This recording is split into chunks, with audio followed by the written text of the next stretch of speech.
So I just bumped into you in reception with bags full of magazines and reviews. So you're someone that needs to know what people think about your work, I'm guessing. Well, you create something like this, and I'm just curious what people think. I mean, I think it's human nature I'm a little bit, I have a little of the Kurt disease that way, that I'd prefer that I didn't want to look at stuff, but I sort of can't help it. But, I've spent 8 years working on this film, and it opened last night. So, it's one thing to get a response from critics and reviewers is a totally different thing to sort of see what buying public feels about the film. So I'm just curious. Are you someone that will obsess over the comments that you don't agree with or that you don't like, or they haunt you in a way? Or No, they don't haunt me. I mean, I don't mind criticism when it's on. I think that people should evaluate work on its own terms. And sometimes when if I read a review of, let's say, a film like Montage of Heck, and the critic is saying, he should have had a musicologist explain Kurt's, way he played chords or whatever, and I'm just like, what movie were you watching, man? Why would that be in this movie, and why, if you already know it, should it be in the movie?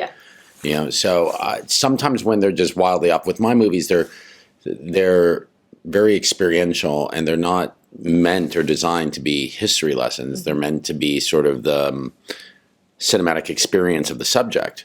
And if you don't know, if you're hostile to that form, or you're, then you'll be, if you don't accept the form, then it's an inherently frustrating experience, I would imagine, to go through one of my films. But and so that's usually where the only stuff that really bothers me is when it's just so wildly off. So but nothing. I don't stay awake thinking about it. It goes into one ear or out the other. Life's too short for that, I guess, isn't it? Well, it's just there's so much. On to the next cycle. Especially with this film. I mean, it's generated so much interest around the world that it's just, you're in and out with the cycles of stuff. So you can't keep up to date with it all anyway, can you? It's impossible. Well, at a certain point, it doesn't make any sense. It doesn't matter. It's just right now the movie just came out last night. So I'm a little... Now, when the release date happened, did you have that sense of relief, like, oh, it's finally out there after so many years? Or was it instant stress, oh, my God, people are going to now have the opinion, or a bit of loss because now it's gone? It's kind of a painful experience as a filmmaker because, it's like, okay, so just to use a bad analogy, it's like giving birth, right? And then you give the baby to the caretaker, and you hope that they show the same nurturing, the same commitment to the child's growth as you have put into it. And so you walk into a theater and the sound levels are 90% less than the way you designed the film. It's a bit frustrating. That film is meant to be loud. It is meant to be loud, and I get in this discussion, or it's not a discussion. It becomes a little more than that with almost every projector at this point in all across the globe. And this is how the conversation goes. I say, "Hi, pleasure to meet you." I try to be as respectful as possible because it's their theater. I just want to make sure that we're running it from a DCP, that we're running at 7.0. And here's the situation from the other night. And the projectionist goes, it's at 5. And I'll say, and very kindly, can you possibly just put it to 7? He goes, I tested it sounded fine. And then I go, well, in all due respect, you don't know the movie. And I've seen this movie exhibited in probably about 50 different venues. And I'm pretty confident it needs to be at 7. Not going to happen. Oh, God. How do you keep your cool in that situation? Well, it's like you don't want to bite the hand that feeds you, so you can't. You got to keep it cool. I mean, I've lost it a couple times, but I had this one theater manager in Berlin who said, "I'm sorry, I need to protect my audience," and I said, "Well, it's not really your audience. Like, it's your theater, but they pay to see my film, and it's your responsibility to make sure they get the experience that the filmmaker intended them to have." and she wouldn't budge, and it was like really weird, this weird bizarre thing. But I don't want to shit talk projectionists because then they'll all turn it down on that, because I was just at the ICA and the guy could not have been nicer, Paul, nicest projectionist I've ever met. That's a place of art, though. They're all about the art. So rather than just, a cinema playing movies, maybe that's the difference. I don't know. Yeah, that could be, because I've never met a projectionist who is so eager to please the filmmaker. Yeah. No. But you spent, I think, 3 weeks on stage 9 doing the levels and sound. So much more than that. Even more than that. Yeah. So I can't imagine you wanting to just go, yeah, whatever, with the sound once it's out there. It's an important, integral part of the whole experience. If you have a dialogue-driven film, you can run it at 4.8 or 7.1. It really doesn't matter. Yeah. And by the way, sound, these numbers are kind of like a Richter curve, Richter scale. So like 6 to 7 can be double. Yeah. And so a dialogue-driven film, it really doesn't matter. But Kurt, was a guy who worked with audio, and I don't just mean music, but sound collage and sound design extensively, and that's a big part of the movie. That's how we tell the story. It's I don't think of sound as an afterthought. It's at minimum 50% of the value of a film, and it's a valuable tool in creating an immersive experience and help providing an immersive experience for the viewer. So, and I understand, a lot of times sound, even in fiction films, is really at the service of picture, in the sense that it's a lot of Foley, and just, you record you don't record sound when you're shooting. And so you create sound effects to match picture. But my sound design is never intended to be Foley or just to match what you're seeing on the screen in a very practical, pragmatic sense. It's usually working as in a more ethereal sort of space that's often much more I forgot the word, but it's it's telling a story unto itself. Yeah. And I think of it sort of as Eisenstein montage, where this image and this image equal this meaning, and this image with the sound create the experience that I'm hoping to achieve. I don't know if I explained that well, but I get it. You get the idea. With any mixed media work, if it's artwork or anything like that, sometimes it's a mess that doesn't work, and sometimes it just comes together. Have you found out the formula for making, animation and visuals and movies and everything work together?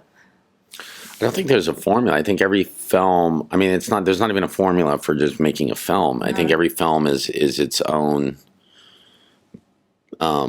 experience, and particularly the way that I make films, the idea is that the films are kind of the personification of the subject. So a film on Bob Evans is going to be dramatically different to a film on the Rolling Stones, which is going to be equally as different to a film on, Kurt Cobain. And if I did a film on, Leonard Cohen, that would look nothing like the film on Kurt Cobain, probably. So I think that every time you begin a project, you have to serve the needs of that particular child. And I've used animation in several films, but it's always used differently, and different styles of animation, and employed for different purposes. Now, like documentaries like Supermensch, for like historical stories, they use like actors. Why was that not an option for you? Why did you think it has to be animation instead of getting people to play Kurt Cobain to, relive those moments? Well, I just think that'd be really cheesy. I'm not a big fan of that type of reenactment. I feel like for several reasons, which we don't have to go into. I think and no actor should play Kurt Cobain. And particularly in documentary, I think animation lends itself really well. I've been fortunate that the subjects I've chosen tend to lend themselves to animation. So like I did this movie Chicago 10, which was animated, and the idea for the animation came from a line from one of the participants who described the trial as a cartoon show, and that sort of got my mind working. And with Cobain, he worked in animation. He did both cartoon strips and stop motion animation with Super 8. So it felt apart from the beginning of the montage of Heck. So you knew that was the way it had to be done. There was no discussion or maybe we'll try that. It was always the way. Yeah. Yeah. Now I want to talk about your interviews because you didn't just interview everyone under the sun. It seemed a very select amount of people. And the way you shot them, like Wendy, for instance, you shot her from the side, I seem to remember in one of the shots, which I noticed. What was that decision and what was the process that you went through there? Well, you know, interviews are often, when I see a lot of documentaries, it feels like someone just sets the camera on a tripod. No disrespect. Yeah. Someone just sets the camera on a tripod and talks. And can you imagine that with fiction? If you had a scene and then you were going to, go through all this blocking, but before you didn't do the blocking, you just put the camera down, and then you go through this whole scene. You don't know where the scene's going to go, but the camera's just back here in a wide shot, and to me, each moment should be directed. Yeah. And so my inspiration was I'm very into Bob Fosse, and particularly his film Lenny.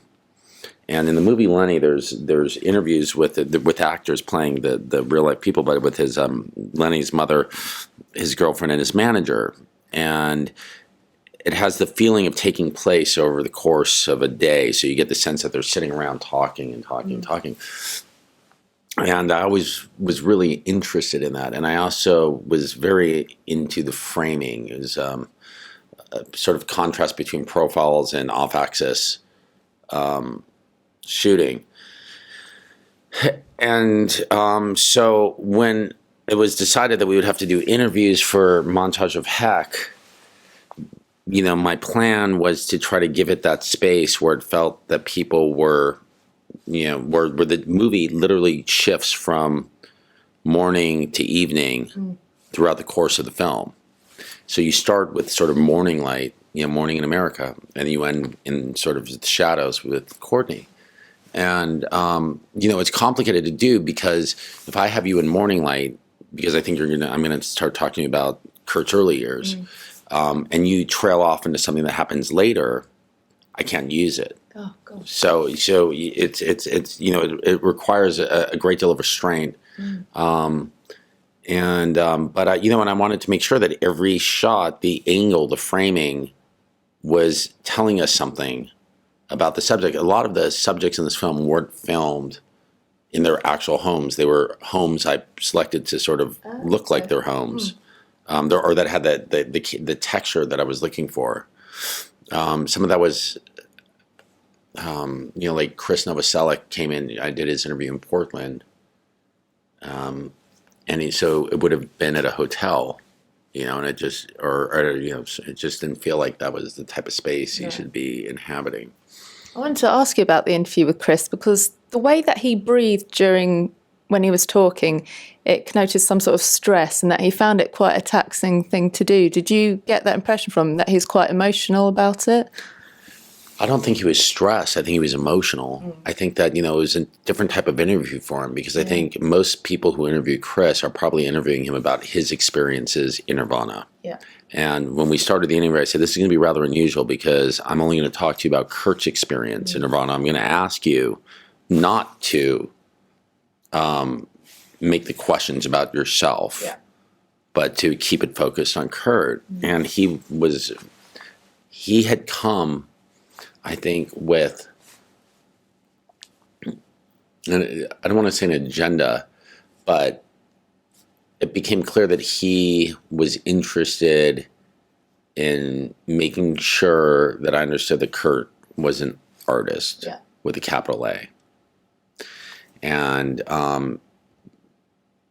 one certainly got the sense that none of the subjects have really resolved their feelings. I don't know if that's even possible, but I thought they were all really emotional. I thought all the people spoke, and I, it's part of why I wanted to keep an intimacy with it. Yeah. You said that you feel like most of them looked haunted or still disturbed by what happened.